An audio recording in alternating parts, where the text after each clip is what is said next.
Good Friday morning. Welcome to Ocala Talks. On a Friday, it's supposed to be 73 degrees in the Brick City, beautiful Ocala, Florida today. I'm coming to you from the studios of WOCA Radio, located just off the runway at the Ocala International Airport in said Brick City, beautiful. Galen Unall from Life South joins us, got him for half an hour this morning. He's brought to you by Palm Garden Health and Rehabilitation Center, JustShip.net, and Penn Flooring. Galen, good morning. Hey, what's going on, Tom? How are you? You know, in a world of first world problems, that's where we live. We got shortages on the roadways. You go into Publix, you see shelves empty. You go into Walmart or anything, shelves are empty. You look on the nightly news, they're boycotting, they're protesting at the borders, so they've shut the Canadian border off around the Michigan area. Now there's truckers in the United States that are taking up the plight of the truckers in Canada. But on Yahoo, their lead story is people are aggravated that Mayim Bialik called it single Jeopardy round instead of just a Jeopardy round. That, sir, is a microcosm snapshot of what's wrong with our world. Is the news media, oh, the hell with those truckers. They're not doing anything that we agree with. So our lead story is, how dare you call it single jeopardy? Yeah, I mean, it's kind of sad. But again, also that's a Facebook thing, right? I mean, and especially Yahoo. I mean, if you're getting your news from Yahoo, you're not really trying, because all they do is take trends off of Facebook and post them. So that's where it's coming from. I went to Yahoo this morning to get I didn't even want to talk about this. I wanted to talk about the Pro Football Hall of Fame and the NFL awards. And the lead story was Mayim Bialik makes slight change to Jeopardy and fans can't handle it. How about this? Turn the damn channel. Yeah, there you go. So let's get into the football news. Let's get into the football news. Pro Football Hall of Fame was announced. The 8 inductees, which I know that you always say that you can get a ham sandwich put in the NFL Hall of Fame. Sure. But the reason this one, you got Cliff Branch, wide receiver with the Oakland Raiders. I don't know how he wasn't in already.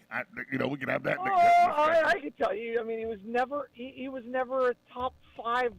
You never looked at Cliff Branch at any point in his career and said, "Oh yeah, he's a top 5 wide receiver in the NFL." Right? No, but he turned the NFL.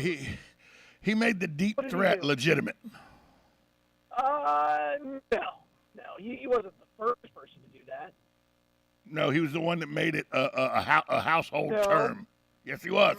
Okay, we'll disagree on that. Well, I'm looking at it right here.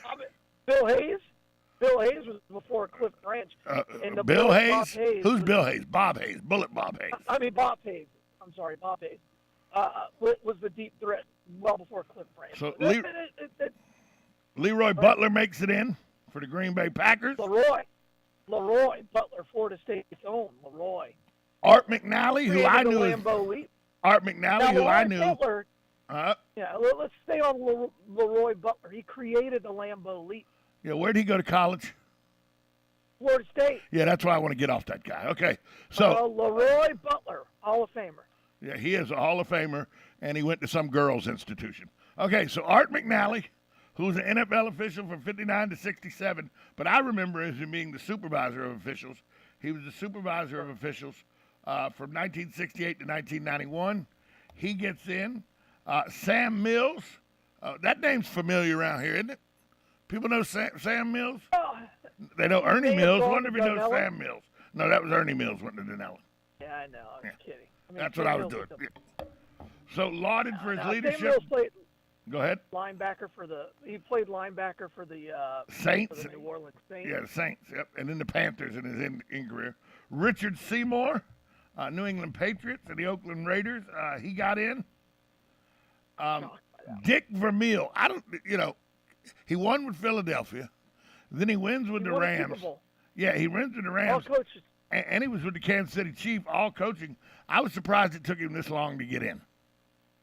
Yeah, I mean, it takes a little bit of time because he only won one Super Bowl. But if you're a coach and you coach for more than 10 years and you won a Super Bowl, you're going to the Hall of Fame.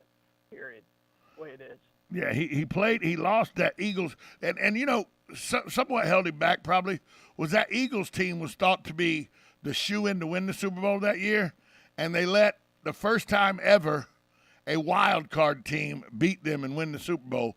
That was the wild card Oakland Raiders in that year, 1980. That's Wilbur Montgomery, Ron Jaworski, Harold Carmichael from William M. Raines High School out of Jacksonville, Florida. That was the 80s Eagles.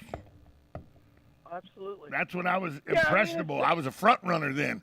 I dropped my Falcons like a hot potato. I was an Eagles fan that winter. Oh man, I hated that team. But again, I mean, the NFL Hall of Fame is the easiest to get into. Which is why I'm surprised Vermeil wasn't in. Yeah, but Richard Seymour is the one that shocked me. Well, you know why he's in? You know why he's in? Because his name is recognizable on a defense that won a bunch of Super Bowls. He gets in. He gets in. If he's on any other team besides the New England Patriots, he doesn't sniff the Hall of Fame. Yeah, but I think he was maybe the third or fourth best. No, I didn't say he wasn't the best defender. Richard Seymour has a unique way of always getting his name in the news. Even if he didn't have a good game, they still talked about Richard Seymour after. Richard Seymour was very good at marketing himself. Well, you knew the name, and a lot of times knowing the name's all some of these writers worry about. Yeah, so, I guess. Seymour's in. I guess. All right. Bryant Young is in. Four-time Pro Bowler, member of the All-Decade team in the 1990s. He was the middle of the 49ers defense retired with 90 career sacks. But I think he was a better player than Richard. So do I. I think he was a much better player than Richard Seymour, and I still don't think he should have got in. Oh, I don't know. I mean, he was on the All-Decade team. He was a force at that detail. But no, I think he was very, very good. The biggest name in this draft, according to my cousin, who's a season ticket holder with the Jacksonville Jaguars, Tony Baselli, the first Jaguar to get in from 1995 to 2001. Baselli was the first Jaguar to get in the Hall. He was an offensive tackle whose career was cut short by injuries. What the hell's he doing in the Hall? Well, why did he get in? Because he was the first overall pick for the Jags? I guess he only played 6 full seasons because of injury. I know. I'm not a fan of Tony Baselli. I'm not a fan of him as a guy. Yeah, exactly. We're a little biased, though. We may be a little jaded, you and I. Well, and we've actually met the guy, and we've talked to him longer than 5 minutes. We may be a little jaded. Well, and we did a radio show together. Oh, I'm sorry. I'm sorry. Why couldn't we did it for half a season. Wouldn't you? It would have been much better if Tom McManus would have been a better guy to do radio with. Well, and he did it for half a season. Then he was coming on the WBWL The Ball, and he would do our show with us. And then he was a bunch of cliche. I don't know. We just didn't click, and so he went over and started doing the show with Sam Kavaris. And then we brought in Kevin Hardy to replace him. Sam Kavaris, another top-notch guy. Yeah, Kevin Hardy wasn't much better. And then we tried Braxton, the defensive end from Texas that we drafted. And he was boring as heck. And again, I mean, when you interview these athletes, they'll tell you whatever they want you to say. And if you're not there just to talk about how great they are, they don't really. That's why I love McManus, and I'm good. I'm buddies with McManus and all. And that's why I like him, because McManus to me wasn't like that, but Baselli was certainly like that. He wanted everybody to know how great Baselli was. Well, I mean, if you look at his rookie year, he wasn't very good. He was better than any other who made that team in his second year, Baselli's second year. And turned Baselli into a very, very good offensive lineman was Leon Searcy. And Leon Searcy 100%. was a great guy. He was the glue to that whole team. He taught him how to be a pro. Baselli, though, only played. and How do you get in the Hall when your career is from know. 1995 to 2001? And by the way, I'll wrap up my show story. We ended up getting Ty Halleck, who was this H-back guy, and he was the best on that show. He would tell stories about Barry Sanders and his time with the Detroit Lions, and he would tell you things that were going on in the locker room. It was fantastic. Yeah. Well, So, yeah, I mean, and again, nobody knew who Ty Halleck was till he got on our show. Baselli in the Hall. I good for him, I guess. Good for the Jags. They needed something. And I'm surprised I'm going to get in before Baselli, but that just means Mark Brunell's got no chance at the Hall. Yeah, that's what I don't understand. Or how I don't know. I just, when I saw that, I was like, the words that came out of my mouth cannot be repeated on radio. We'll just leave it at that. When I saw that, I was like, I was less than impressed. Is that an easy way to say it? I was less than impressed. We'll just leave it at that. We got to take a break. That's a huge deal for the Jags. It is. They can market the heck out of that. We got to take a break. When we come back, we'll talk about the awards that were given out to current NFL players. That happened last night as well. Sure. The MVP, it's one of Galen's favorites. We'll talk about that next. 1370 AM, 96.3 FM, WOCA, The Source.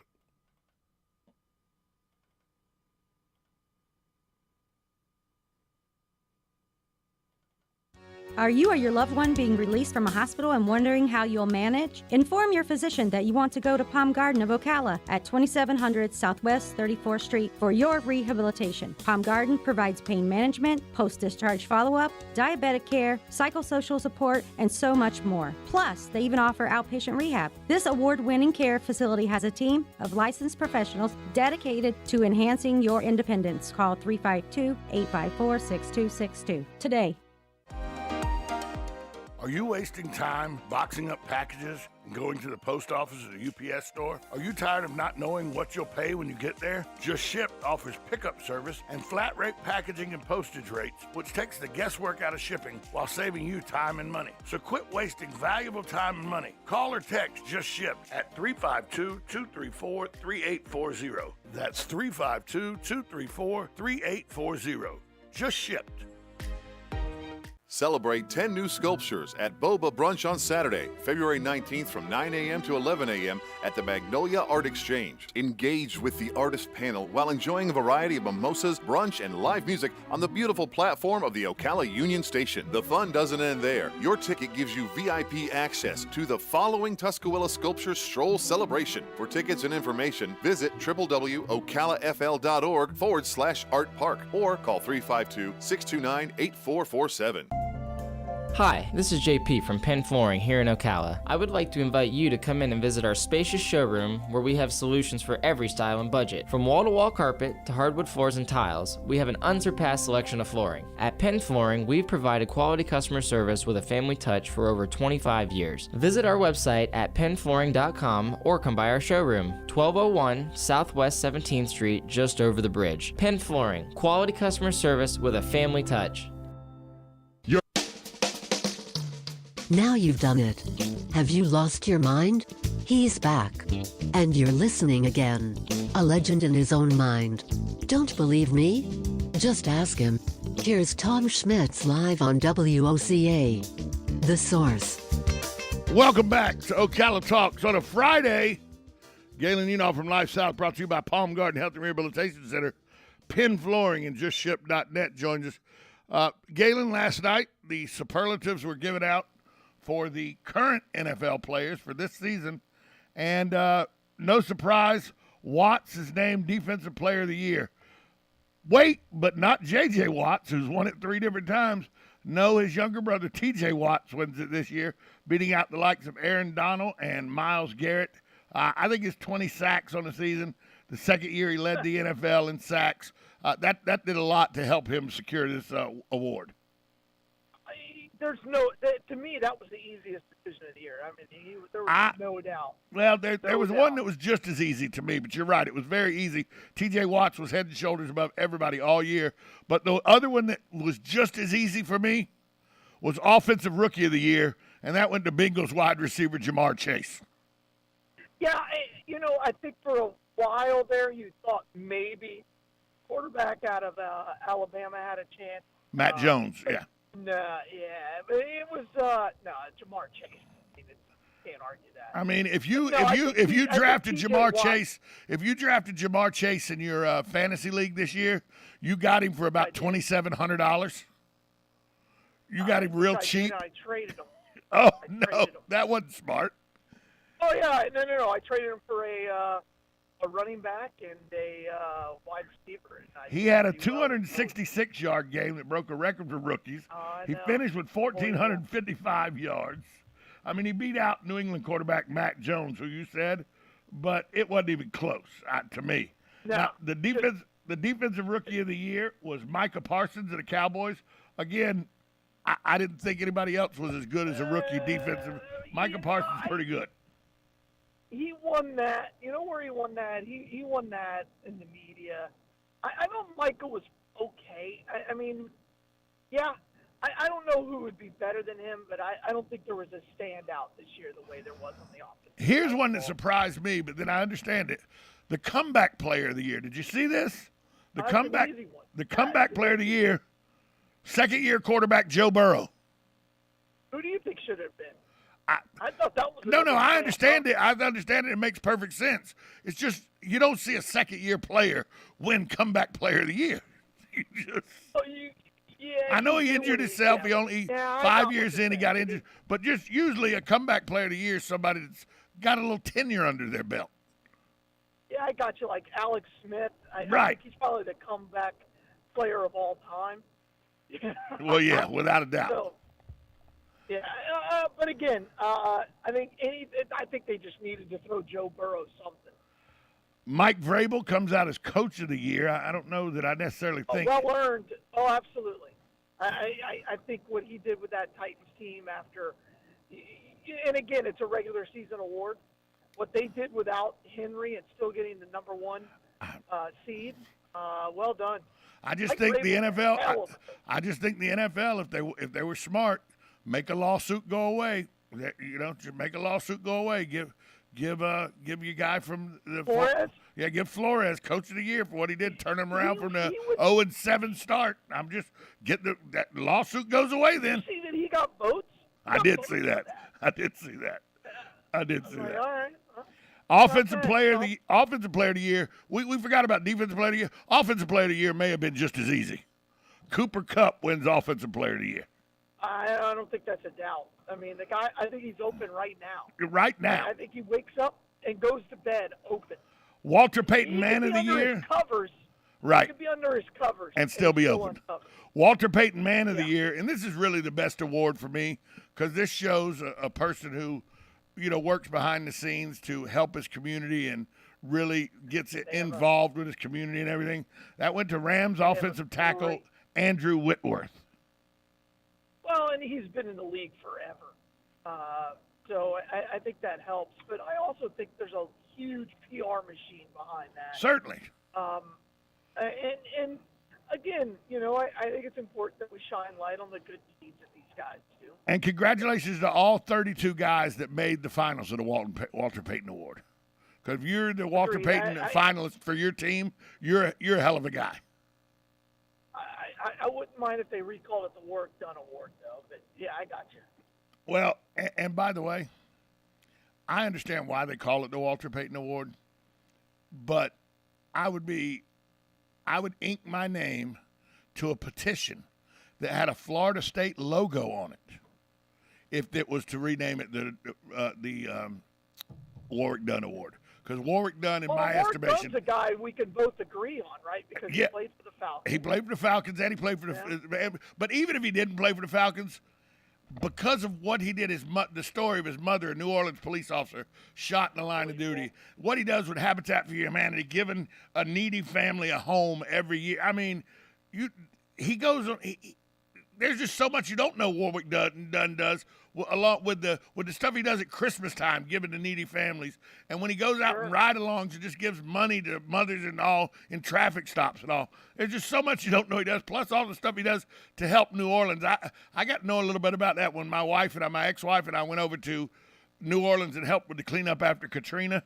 So Warwick Dunn just, in my estimation, he should be. You know how Jerry West's logo is emblem, silhouettes on the seal of the NBA? You could put Warwick Dunn on the shield. I'd be okay with that. I'd be perfectly fine with Warwick Dunn on the shield. I think he's one of those next level human beings. He really is. I'm with you on that. Even if he did go to Florida State, he's still a next level. He's still a great guy, next level human being. He after they won the national championship, and I'm sitting in his room with Charlie Ward and a bunch of other guys, including Marvin Jones, and Warwick Dunn just like, look, guys, I just really want to go to sleep. Yeah, that's it. Yeah. Here's the thing. Somebody asked me one time. 2 hours after the game, it was pretty great. Somebody asked me one time, and they were shocked, and I said this because my moniker is, it's great to hate Florida State, better to hate Tennessee. And so my moniker is that. And somebody goes, if you're a dad, Tim Tebow, your daughter brings Tim Tebow in the home, who would you rather your daughter date than somebody like Tim Tebow? And I, without a question, said Warwick Dunn. I don't know. Tim, Tim created orphanages all over come on. Warwick Dunn took care of orphans. May be the best human being on the planet. I don't know. Well, Warwick's a close second then. I'm not. Yeah, you're not. Charlie Ward's a great guy. Yeah, but just for what they do there really are a lot of them. And we're singling it out. But again, there are some. And again, it's hard to get to that level of greatness in whatever you do without having your life in order. Without having that incredible work ethic and 100%. That sacrifice. Some people do it on God-given talent. But I see what you're doing. Most of them are good, and they. I see what you're doing. And they work really hard. I see what you're doing. You're long talking me so that I don't tell you about the last award winner. I see what you're doing. Well, I see what you're doing. We're running out of time, and I really want to talk about the Bloodmobile and where we're at. We're all over the place. It's extremely important. Yeah, but we got to talk about the NFL MVP. Lives matter. The NFL MVP. Aaron Rodgers. Won his fourth MVP, second in a row. He's won this award during a season in which he turned 38 years old. Aaron Rodgers, your MVP of the NFL. You know what I was surprised by is that people they're going to give it to Tom Brady. I'm like, no, they're not. No, they're not. Give it to Aaron Rodgers. They could just name it after him. The way the media fawns over him, even after what he did with everything. Again, it's Aaron. How is Joe? Yeah, but Joe. Look, you take Aaron Rodgers off the Packers, or you take Joe Burrow off the Bengals. They both end up in the tank. So how's Joe Burrow any less MVP than Aaron Rodgers? Well, if you're Joe Burrow got his team in the Super Bowl. I don't think if you're going to do it that way, then there is no more important player on their team than Tom Brady. I'm okay with that, and I don't like Tom Brady. Period. But shouldn't the most valuable player be, if you took him off the team, how would the team fare afterwards? That makes him the most valuable. Agreed. Hey, Agreed. Let's agree on this. Let's agree on this. We don't like Aaron Rodgers. Hey, where's the Bloodmobile today? Hey, today we're all over the place. Sunday we're going to be at First United Methodist Church. I got married there. So check that out. Also going to be at the Cattle Drive and Cowboy Roundup. And then today we're going to be at the Publix right there on 40 East Shopping Center. So come by and see us. Get the wife donate blood. Galen, I'll talk to you tomorrow. Talk to you Monday. Yeah. We'll be right back after this timeout on WOCA, The Source. From the Ocala International Airport, this is WOCA AM, W242CA FM, Ocala, 1370 AM, 96.3 FM, The Source. USA Radio News with Wendy King. President Biden says he's narrowing his list of Supreme Court nominees. He said on NBC he's not trying to pick someone who's polarizing. I think whomever I pick will get a vote from the Republican side for the following reason. I'm not looking to make an ideological choice here. I'm looking for someone to replace Judge Breyer with the same kind of capacity Judge Breyer had, with an open mind, who understands the Constitution, interprets it in a way that is consistent with the mainstream interpretation of the Constitution. He says he's narrowed it to 4 people. His final choice will be an African-American woman, which will be announced later this month. The Senate has passed a bill barring forced arbitration in workplace sexual harassment cases. The measure passed on a bipartisan voice vote. This is USA Radio News. Progressive is America's #1 motorcycle insurer, so we understand motorcycles. No, really, we have a bike translator. Okay, this is awkward, but this bike says he'd appreciate it if you removed his skull pattern saddlebags. He feels self-conscious about them around all the other bikes, and he says you're not fooling anyone. You mostly ride with your golfing buddies. Listen, I'm just the messenger here. Oh, no, I don't want to say that. I think you made yourself clear. Quote with Progressive and see if you could save with America's #1 motorcycle insurer. Progressive Casualty Insurance Company and Affiliates. How long does it take to tackle a home project? With Angie, you could cross it off your list before this ad is over. Just tell us what you need. Indoor or outdoor, repair or redesign, and we handle the rest. Sending a top pro